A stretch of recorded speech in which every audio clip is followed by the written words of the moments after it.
Over the last week or two, we've been thinking about some of the great moves of the Spirit around about the Lisburn area and district, especially with regards to some of the great men of God and also the 1859 revival.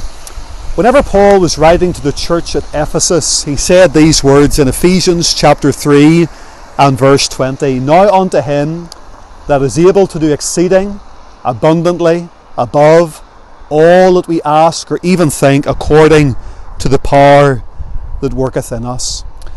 And back in 1858, 1859, whenever young men in the Kells area and other places were praying for revival, they maybe never anticipated just what God would do in answer to their prayers. We're standing here today at the Racecourse, just outside the town of Lisburn. I've never been here before in my life, don't intend to be back anytime soon either. But way back in the 1800s, this place would have attracted at the annual monthly meetings between 10,000 and 15,000 spectators. It was really a hub of activity and entertainment. Gambling and drunkenness went along with horse racing back in those days. Maybe not much has changed, I don't know. But in 1859, towards the end of the year, the October meeting was the biggest meeting of the year here at the Racecourse. They were expecting on average in years previous, as we have said, up to 15,000 people.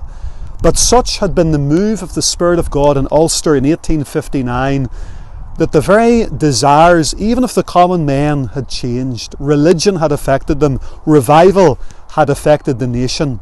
Things like drunkenness had become rare. The courts were almost empty. Policemen were no longer busy, because the Spirit of God had done something remarkable in our nation. And instead of having between 10 and 15,000 people at the October meeting at the Racecourse here, they had scarcely 500. And it was really just a complete flop, because God had come. God had changed the desires and the habits of the people. This was one of the effects of revival. Pubs were closed down.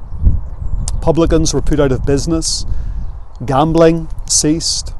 Fighting and cockfighting and things like that had fallen by the wayside, because God had visited our nation. God had done exceeding abundantly above what people could have asked or even thought God was capable of doing.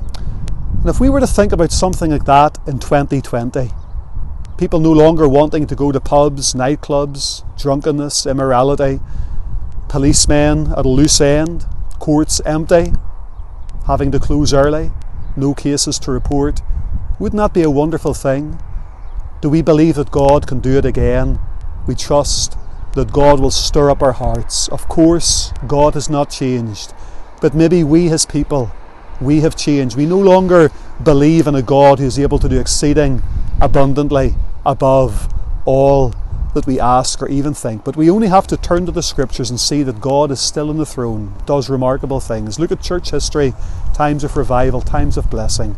Let's pray that God will do it again. God bless you, and see you next time. Thank you.